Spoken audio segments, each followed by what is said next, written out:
Welcome, everyone, to the Apoco-Larry podcast. I'm Steve. He is Lawrence. Lawrence. It's like a warm blanket. Beautiful. Yes. Yeah. My And friend. remember Lawrence of Arabia. Yes. Yeah. And the guy who wrote that was D.L. Lawrence, right? D.L. Lawrence? I D.H. Lawrence? have no idea. He actually did do some stuff in Arabia. Yeah, interesting. Yeah.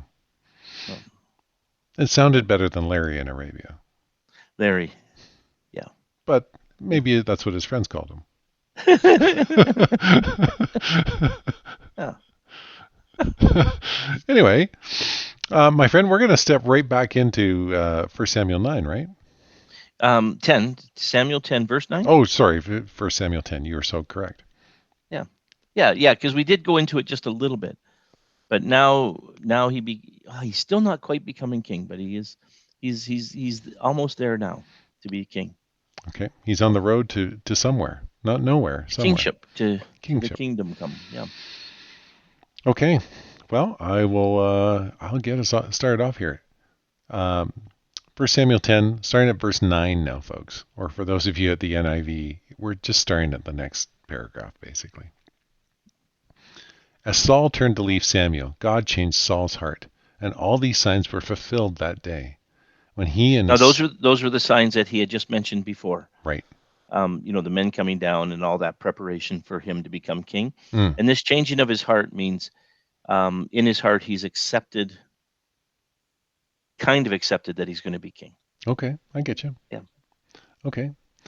When he and his servant arrived at Gibeah, a procession of prophets met him, and the Spirit of God came powerfully upon him, and he joined in their prophesying. Ooh, that was part of it, right?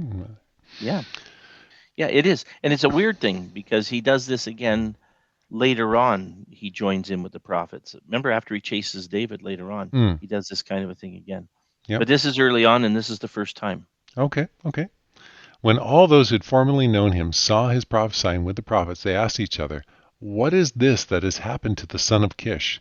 Is Saul also among the prophets?" Yeah, it would be confusing, wouldn't it? Yeah. You've never exhibited this behavior before. Yeah. How much have you drank today? Yeah. And the prophets are accepting him as one of their own too, which is yeah. Okay, so they sense God's calling on him too. Okay, interesting. Yeah.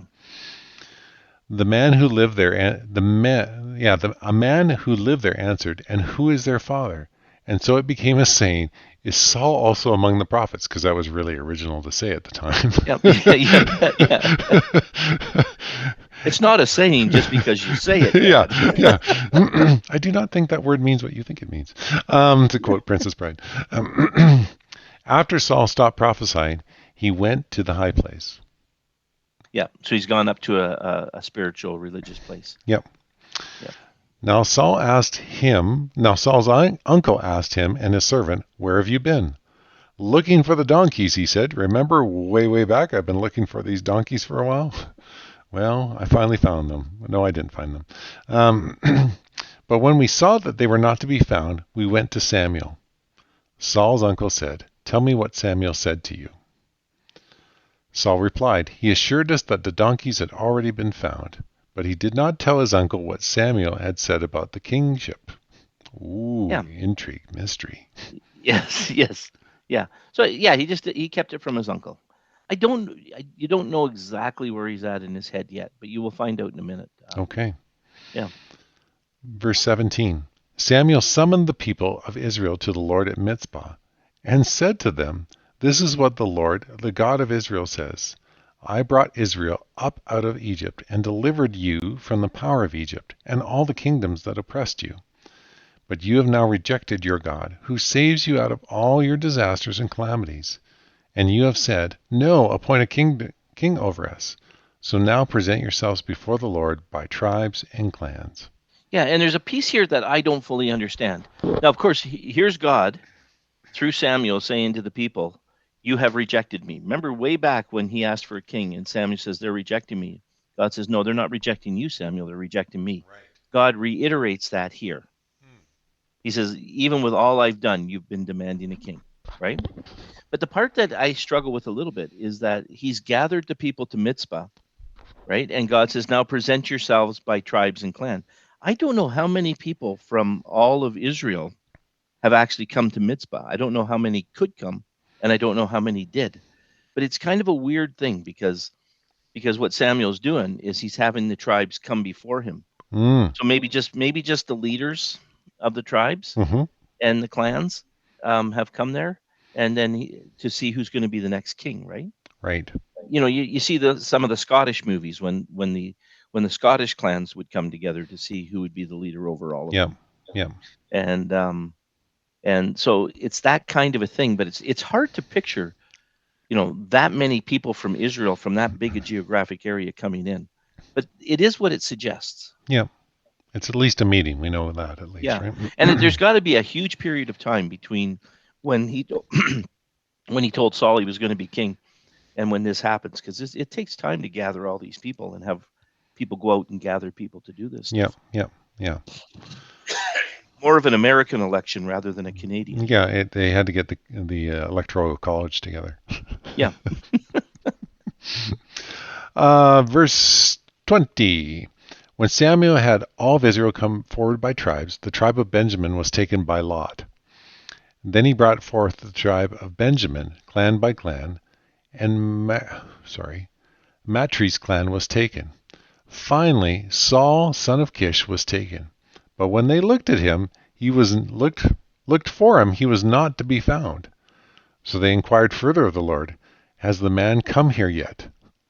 Yeah, and so it appears that they have their names on written down, right? Hi, my name is Saul. Yeah. They're in a name tag. Yeah. But they were also picking, like, if they did it by lot, then they would have, it would have been a draw, Yeah. to see which tribe it was, and then which clan it was. So it's kind of, and maybe even Saul's name was taken by lot, by the way they said it. Hmm. But it's kind of interesting, eh? And then they look for him and he's not around. Yeah. And this is kind of a cool thing that shows how good he was in the beginning. Yeah. And the Lord said, yes, he has hidden himself among the supplies. Like, don't try to play hide and seek with the Lord. I think he will find you. He will find you. Plus, he's a great big guy. Yeah, that's right. My gosh. So they ran and brought him out. But it does show, I'm sorry, but it does show his humility at that point. Yeah. He is not yet, he's a kid, and he's not yet ready to be king. Right. Yeah. And they ran and brought him out. And as he stood among the people, he was a head taller than any of the others. Samuel said to all the people, do you see the man the Lord has chosen? There is no one like him among all the people. And then the people shouted, long live the king. Yeah. Interesting, eh? Yeah. Oh, look at this big, good-looking guy. Oh, long live the king. There is no one like him amongst the people. Yeah. It's kind of intriguing. Later on, after God, when he gets to David, he goes, yeah, that didn't work. Maybe. Yeah. Let's choose someone ruddy by appearance. Yes, that's small and ready and good with a sling. Yeah. So how's he with sheep? Is he a good sheep guy? he's good. He's my guy.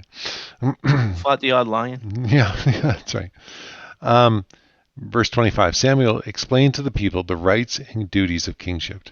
He wrote them down on a scroll and deposited it before the Lord.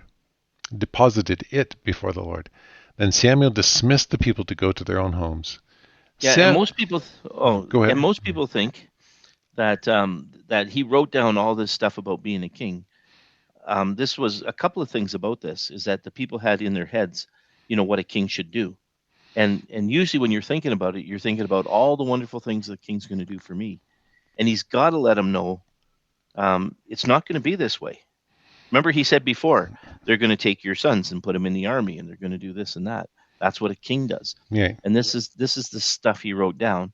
And some of the commentators also add in that God is still, they in his writing, God is still the one in charge. They try to make it clear that the king isn't completely in charge. God still is. Yeah. Yeah. So that's the stuff he wrote down, but we don't have, it doesn't exist today, so we don't know exactly what is there. Right. Verse 26 to finish it off in a very humorous way. Saul also went to his home in Gibeah, accompanied by valiant men whose hearts God had touched. But some scoundrel said, some scoundrels said, "How can this fellow save us?" They despised him and brought him no gifts. But Saul kept quiet. Yes, and we're going to find out later that he was displeased, but he said nothing at this. And God chose some guys like you and me, Steve, to go along with him. Yes. Some valiant men. Some valiant men of favor and yes, that whose hearts God had touched. Yeah. That's right. You know we're the scoundrels. Yes, we're absolutely the scoundrels. How can this fellow save us? You kidding? Yeah. I didn't vote for that idiot. What is he doing there? Oh,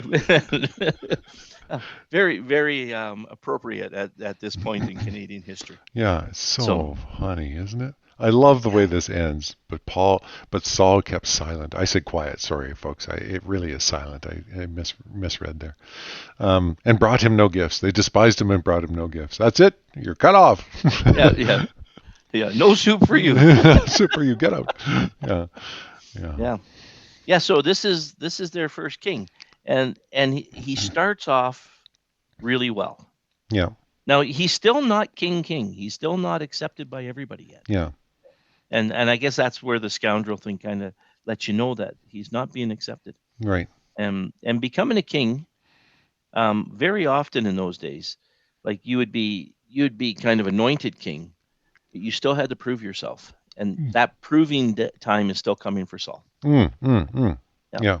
But like compared to today's coronations that we've seen, with the King Charles, or you and I both weren't alive during Queen Elizabeth's coronation, but I mean, these are grandiose things, and we have this sort of very simple, come by lot, come by tribe, and it's this weird sort of selection process. And Saul just acts like, I don't really want any part of this. I just want to go back home and do my thing.